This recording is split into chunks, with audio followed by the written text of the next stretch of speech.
গাইবান্ধায় জলবায়ু পরিবর্তন ও নিরাপদ অভিবাসন বিষয়ে গণমাধ্যমে কর্মীদের সাথে মত বিনিময় সভা। আসসালামু আলাইকুম। এমকে টেলিভিশনের নিয়মিত সংবাদে আপনাদের স্বাগত জানাচ্ছি আমি আশুরা খাতুন নদী। শুরুতেই শুনলেন সংবাদ শিরোনাম, এখন ডেস্ক থেকে বিস্তারিত।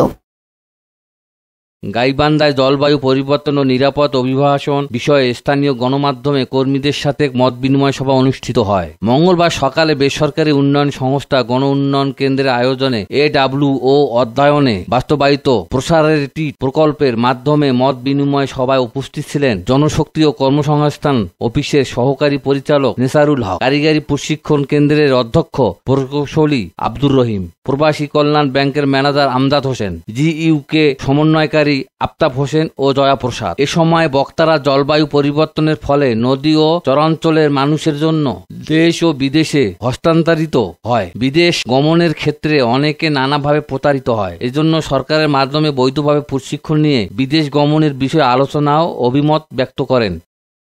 মাহফিদুল Islam Masum, news desk, MK television.